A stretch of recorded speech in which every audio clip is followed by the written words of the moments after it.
Olá, queridas, tudo bem? Mais um vídeo para mais um dia do nosso desafio. Espero que esteja tudo bem com vocês, que vocês estejam conseguindo vencer os desafios, né, que a gente encontra durante o estabelecimento da amamentação.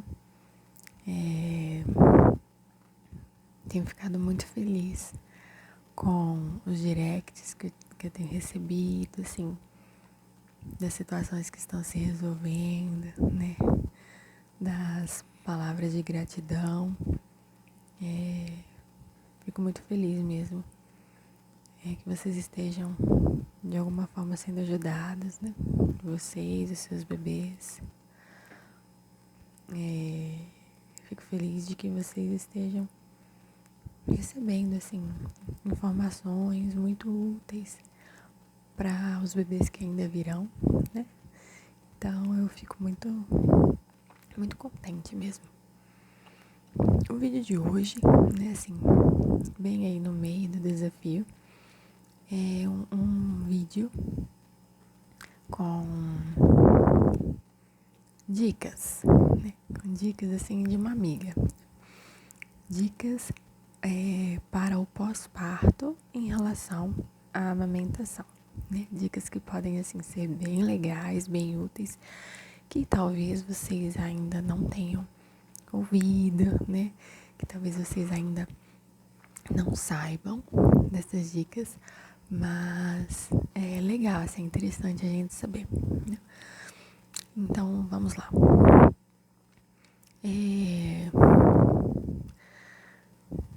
Depois que, né, o bebê começa a mamar e tal, e aí as coisas estão se encaminhando bem, né? Eu falei da pujadura, né, no último vídeo. Então, depois da descida do leite, vocês vão notar que vocês vão sentir, assim, uma sede que não tá no gibi. Quem aqui já é mãe, né, e passou por todo esse processo da amamentação, sabe que é uma sede que até então a gente nunca tinha experimentado, né? Então, assim, é uma sede que chega a doer, né?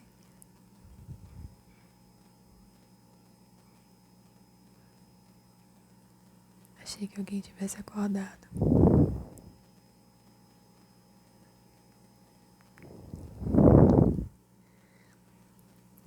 É uma sede que chega a doer no peito, né? Algumas mães relatam isso e eu senti essa dor. É uma dor assim, parece um aperto no peito, assim, que a gente fica um pouco sufocadas. E é sede. E é tão interessante, chega a ser engraçado, que assim, você coloca o bebê no peito, o bebê nem começou a mamar ainda, e a boca já seca, você já fica com sede. Então vamos lá, primeira dica. Tenha sempre pelo menos um copo com água perto de você, né? É legal que seja uma garrafinha, fácil de lavar, de higienizar, mas tem essa garrafinha para você ir tomando golinhos à medida que você sente sede, porque é uma sede realmente intensa, né? O nosso corpo usa a água do nosso corpo que nós temos, né, dentro de nós para produzir aquele leite, né? Então, no momento que o bebê começa a mamar, o nosso corpo está trabalhando para isso. Porque algumas de vocês já podem ter ouvido falar, né, assim, ouvido aquela expressão. A mama não é depósito de leite, ela é fábrica, né? De alguma forma a mama pode sim reservar alguma quantidade de leite ali durante o dia, né? Para vocês terem noção, a mama ela pode reservar até mais ou menos 600 ml de leite por dia. Então, assim, não é bem uma reserva, é uma fábrica com um pouquinho de reserva.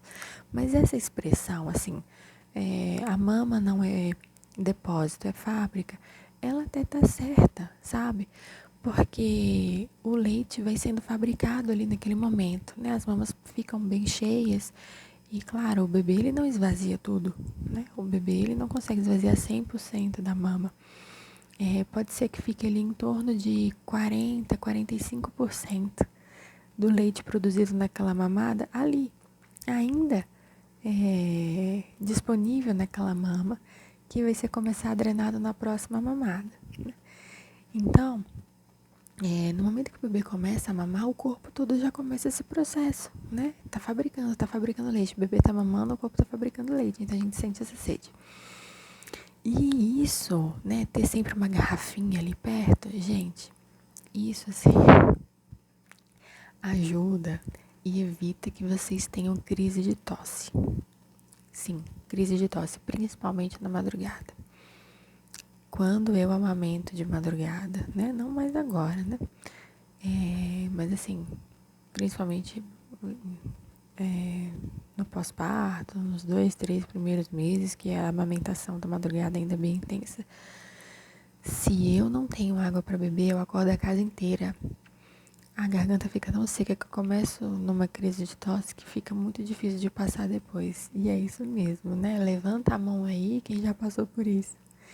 Isso acontece. Então, assim, se manter bem hidratada vai te fazer bem, né? Não é assim, o bebê começou a mamar, você vira uma garrafa de 1 litro de uma vez. Não. Vai tomando ali, vai se hidratando, vai tomando água conforme você tem sede, conforme a sede vai aparecendo, tá?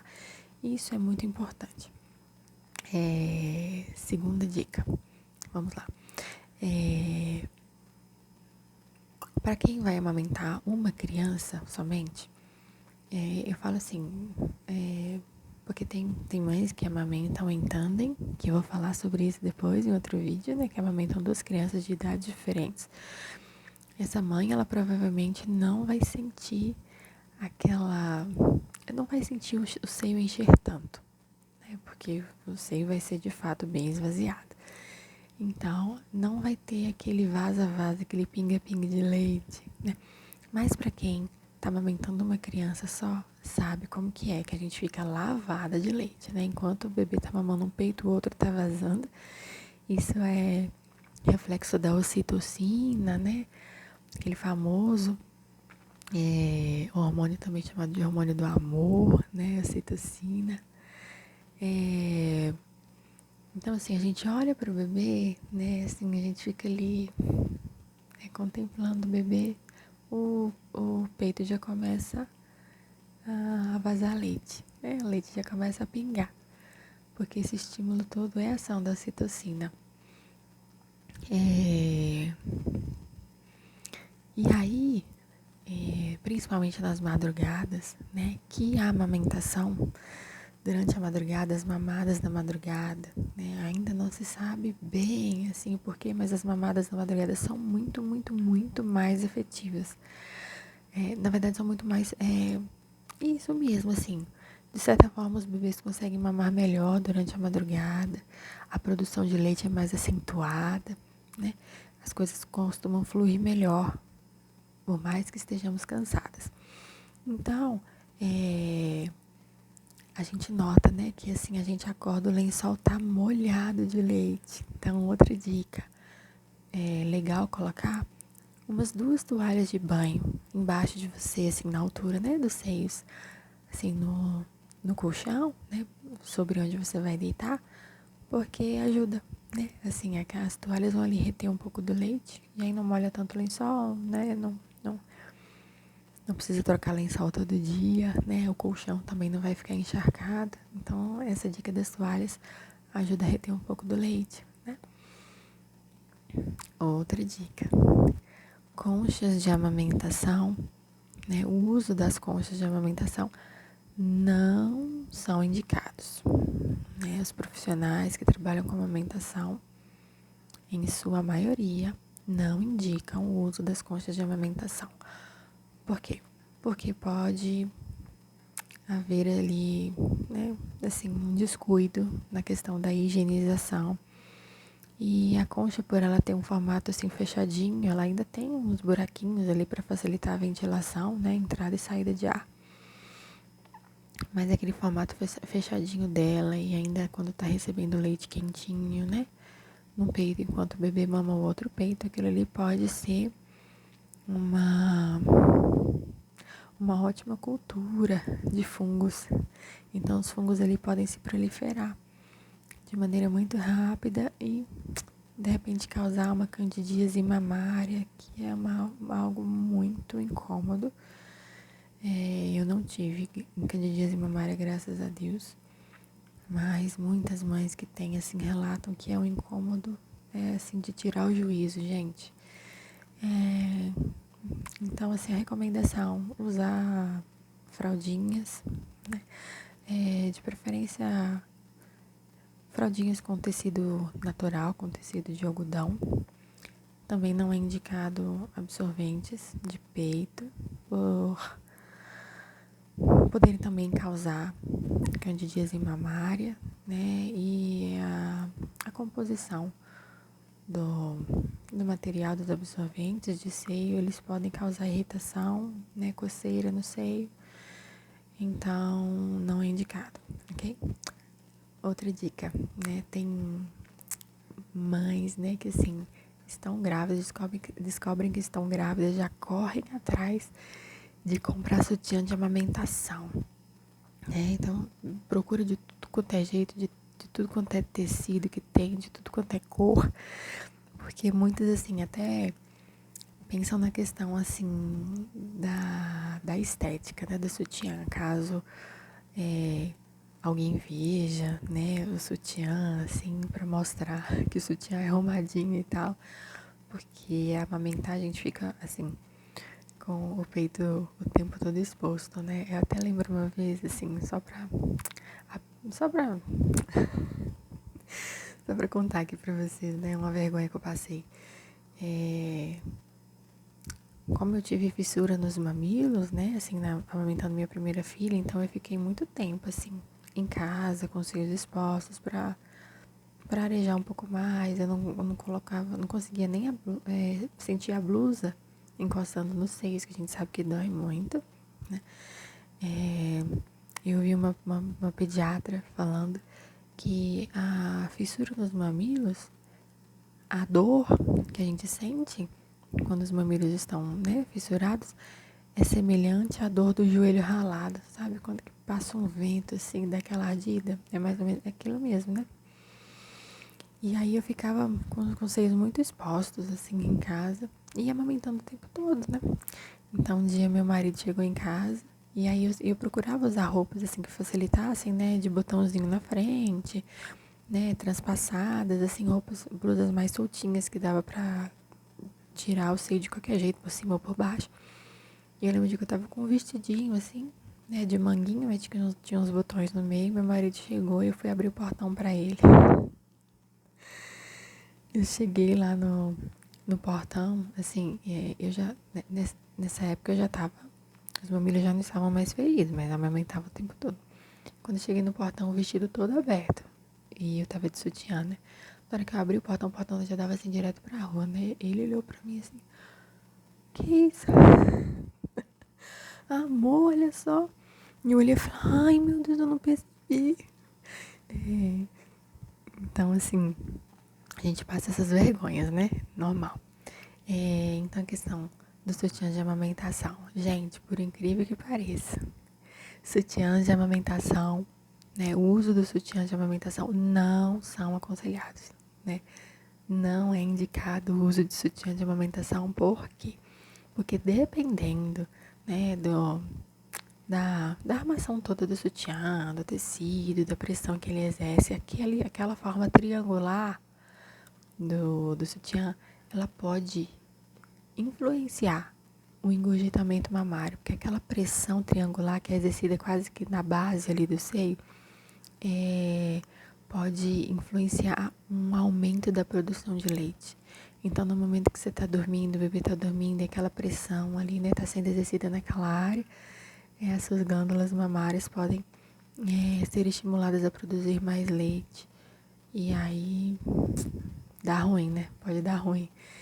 E aí você pode acordar assim com os seios duros, com muita dor, né? Os seios mais esquentados, porque aquela pressão ali naquele local pode influenciar assim o aumento da produção de leite e de repente causar engurgitamento mamário. Ai, Gisele, mas o que eu uso então? Gente, top de academia, os tops de academia assim confortáveis, né, que não exerçam muita pressão, não apertem, são muito bem indicados. Sutiãs confortáveis, sutiãs que tenham assim uma alça de sustentação, uma alça mais grossa, que evita um pouco, né, dor nos ombros, dor na coluna, que ajuda também até na postura, né? Se possível, né, seria sempre desejável que todos esses sutiãs fossem de algodão. Eu sei que é bem difícil de achar. A maioria dos sutiãs são de material sintético, né? Mas tem sutiãs de algodão, eu mesmo usei sutiãs de algodão. No meu primeiro pós-parto eu ganhei 2. Nem tenho mais, assim, eles ficaram puídos de tanto que eu usei, porque eu só tinha esses 2, era lavando um e usando o outro. Então é desejável que sejam sutiãs, assim, de fibras naturais, pra ajudar, né, o seio a respirar, isso, pra ajudar, né, a área do seio a respirar e por ser mais higiênico, né. Tô aqui já quase 16 minutos, né, meu objetivo é ser bem mais rápida, mais concisa com vocês. Comida. Pra quem ainda não amamentou, não tem noção da fome que a gente sente.